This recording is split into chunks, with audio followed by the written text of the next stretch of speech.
এই যে সিরাপগুলো দেখতে পাচ্ছেন, আজকে এই সিরাপগুলোর পোস্টমর্টেম করব।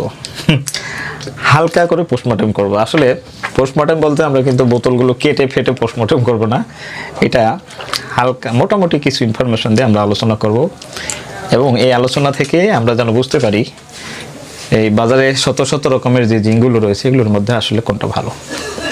তো যেহেতু জিঙ্ক নিয়ে আলোচনা, আপনি একজন সাধারণ ক্রেতা হিসাবে যখন বাজারে যাবেন, একজন দোকানদারকে যখন বলবেন যে ভাই আমার একটা ভালো সিরাপ দেন, সেই কিন্তু আপনারে ওই ভালোটা দিবে এরকম সম্ভাবনা 5% থেকে 7%, 10%।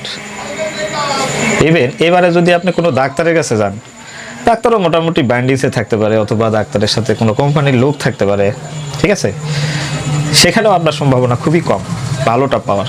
তবে ভালো পাওয়ার উপায় হলো যদি আপনি নিজে জানেন। তাহলে ভালো কীভাবে পাইতে হবে?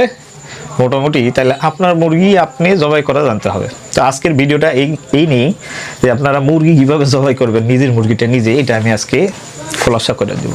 তো সুতরাং আজকে জিঙ্ক নিয়ে যেহেতু কথা, তাহলে প্রথমে জানি আসলে জিঙ্কটা কী, তাই না? জিঙ্ক আসলে অনেকটাই ওই আমরা তরকারিতে লবণ দিই, ঠিক সেই রকম। লবণ ছাড়া তরকারি আপনি খেতে পারবেন না, ঠিক সেরকম না, তবে স্বাদ হবে না, খাওয়ার ওই না খাওয়াই আর কি।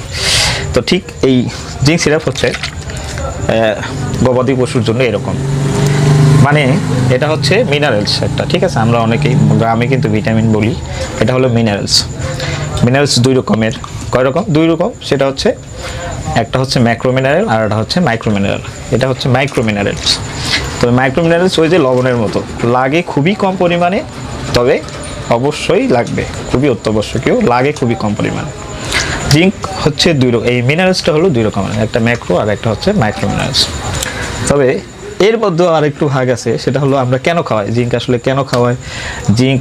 আমরা বিশেষ করে খাবার রুচি না থাকলে খাওয়াই, তারপরে শরীরের পালক, তারপরে লোম, এগুলো উস্কো হয়ে গেলে আমরা খাওয়াই, খাবার হজম হচ্ছে না এই জন্য আমরা খাওয়াই। এছাড়াও জিঙ্ক কিন্তু আরও 200-র উপরে কোফ্যাক্টর হিসেবে কাজ করে। আপনি যখন ক্যালসিয়াম খাওয়াবেন, মানে বিভিন্ন ফাংশন রয়েছে। তবে আমরা কমন যে বিষয়টা হচ্ছে আমরা খাবার রুচির জন্য খাওয়াই, তারপরে আপনার পালকের বা পশম চকচকে করার জন্য আমরা এগুলো খাওয়াই।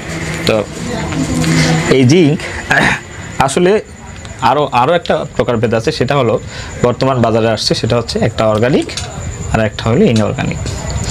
অর্গানিক আর ইনঅর্গানিকের পার্থক্যটা বুঝায় রাখি, সেটা হলো অর্গানিকটা হলো ধরেন আপনি 1 মণ চাল রান্না করলে 1 মণ চালেরই ভাত হবে, আর ইনঅর্গানিক যেটা সেটা হলো ধরেন ধান 1 মণ,